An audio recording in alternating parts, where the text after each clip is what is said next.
First of all, the Geiger counters went crazy. And yeah, like okay. pegged it. Like a movie. You like I it? like it. Okay. Can we talk about Global Atomic? Right. Okay, I want to get into the detail of it. It's in the uranium space. It's in Niger, which is a very well known space for uranium. It's Fourth very largest producer. Absolutely, and high grade for Africa, right? Yeah. Before we do, let's talk about the team. Okay, Right. because I'm a strong believer and strong advocate that the team needs to know what they're doing, be able to talk about what they're doing, be able to deliver that. So, who's on the team? Who have you brought on board? George and I really got things going. George is a professional geologist, has been working in West Africa since the 80s. We started working together in Ghana on a gold project that Denison had in 1985 called Bogasu. One of our prime consultants is a mining engineer, Royal School of Mines, named Fergus Kerr. He was running all Denison's operations in Elliott Lake. So he's got uranium experience. Big time. Okay. Dr. Peter Wollenberg, he was the head of Areva's uranium department in North America. He was credited with the discovery of a number of uranium deposits. One of the big ones is in the Northwest Territories in Canada. And then we have our CFO, Rain Lahari. He's ex-PricewaterhouseCoopers. Yeah, and finally, the last gentleman I can name here as part of our team is Merlin Marr Johnson. He's a geologist. He's worked with many companies, mineral companies, exploration companies, and he'll be our London liaison. Who of that team actually manages these sort of in-country relationships? Well, I mean, basically, George Flack is our VP Exploration. He's also a vice chairman of the company, but he spends a lot of time in Africa. Merlin is now helping him with that whole aspect as well. You know, we put together a real core team, and as we move along and complete feasibility study, we add to that team as we required to. So if you're making investments, you need to consider if you think this team understands what it's doing. So that's a big deal. You've deliberately gone about putting a very well versed and experienced uranium team together. Absolutely. That was a big consideration. Yeah. It's a 56-meter long kiln. It's like a cement plant. Yeah. You put the waste in there with some feedstock from coking coal, etc., and you volatilize the zinc that's left in the waste. So we bought that plant and refurbished it, got it going again by the end of 2009, and it's been making money ever since. So you're not running or operating that business, it's something that you started, you've monetized, and someone else is operating. Okay, so that's that right. Sounds smart to me. It's throwing off cash. What are you going to do with that cash? Cash flow from that zinc can help us develop the large uranium asset. I want to understand about your impression of Niger, doing business there, how are you going to go about doing it? What are the barriers? What are the things that you're seeing that you're dealing with to be able to do business in Niger? So we're in an area that's very well known for uranium mining.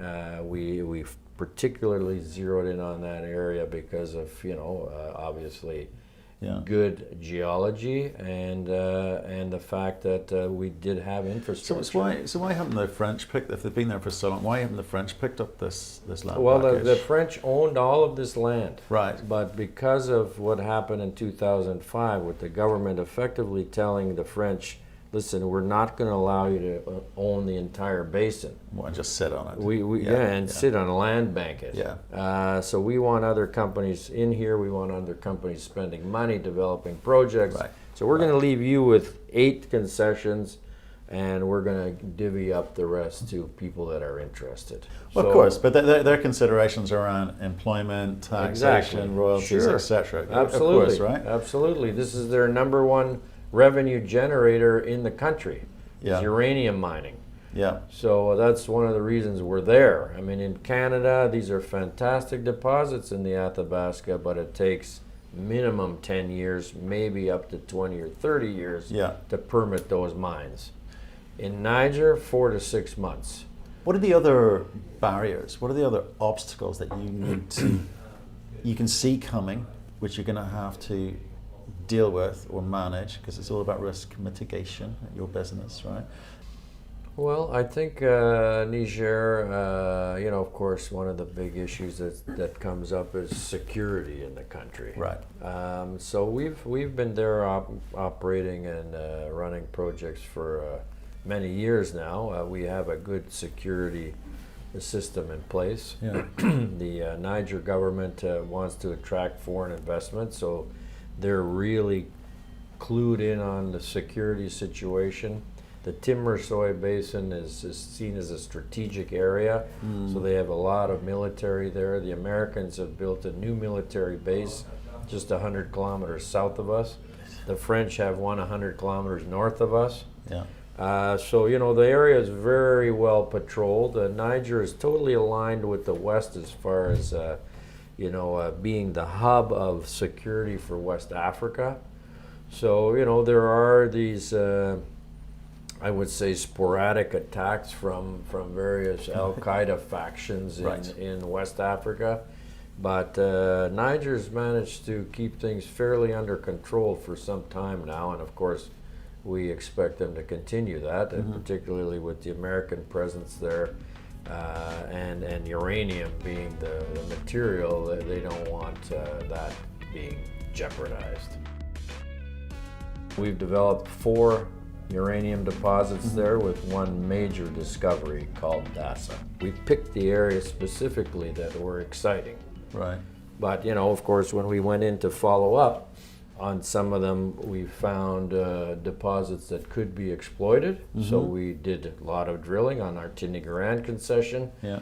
But it was a typical, lower grade African surface uranium project. We were looking for something bigger.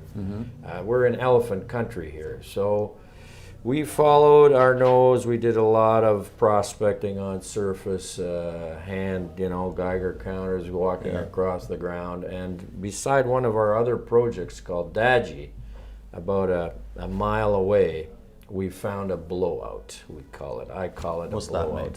It means that from down below, something is percolated up a crack. Okay, literally a blowout. It's left a blob on surface. Okay.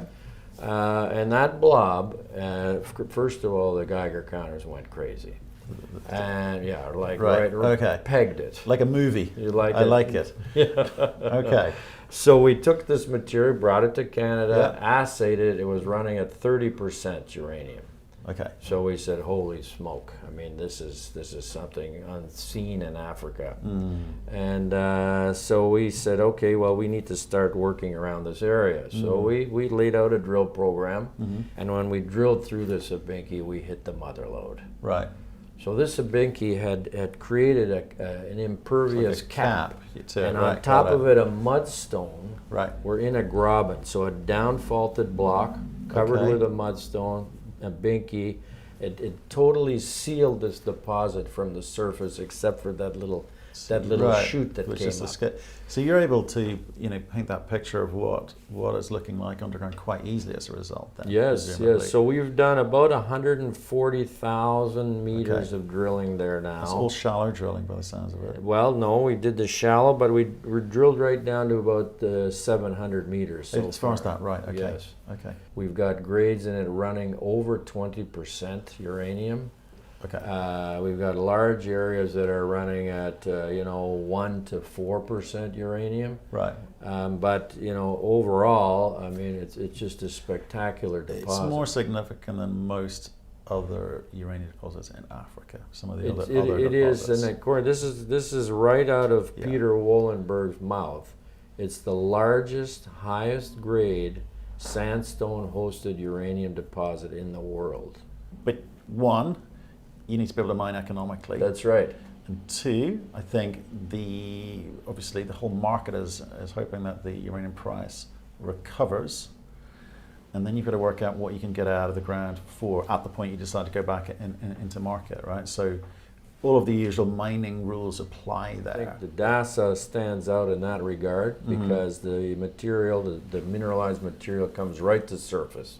We can start mining Open right pit. from surface, open pit. That's Okay, correct. so that keeps the cost down. Keeps our costs down. But at some point, you're going to have to go underground, aren't you? Well, I would say eventually, as the deposit goes deeper, you would Yeah. have to make that decision from an economic point of view. Right.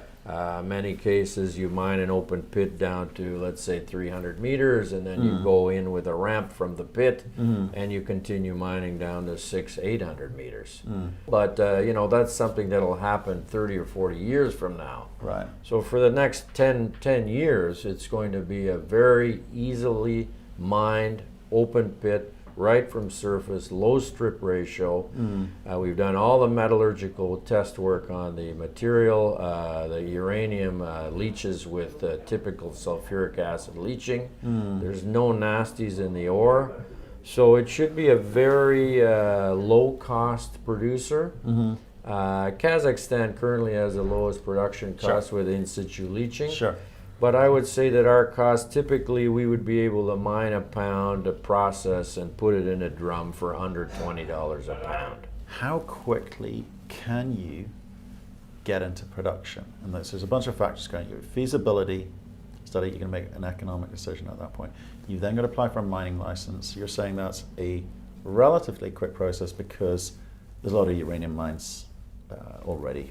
You know, if Orano would like some feed by 2021, we could start then. Okay. If we have to build a plant, it would be probably 18 to 24 months later. Let's understand what happens next. What are the options? I want to understand what's happening in your head. What are you thinking about? You're building something great here in Niger, by the sounds of it. You believe you are. You've also got some optionality at what point you check out, right? I believe, you have to assess things as they come along. We would like to develop this project because there really, frankly, is none other like it in Africa. There are very good projects in Canada, but the timeline to develop those is very long. So I think ours is exceptional from that point of view, both in the size, grade, value, and time that you can actually start making money. Why is it Global Atomic versus the other? Well, I think it's companies? Global Atomic, number one, we're a profitable company. We're not coming to the market Unusual. every few months. Yeah. That's very unusual. Yeah. Number two is the size and quality of the asset. There's just nothing like it out there with a short timeline to production. So that would be the top qualifiers. I would say is excellent project, good jurisdiction, very quick permitting timelines, definitely growth potential there. This thing could get even bigger than it is, and the profitability of the company as we currently sit.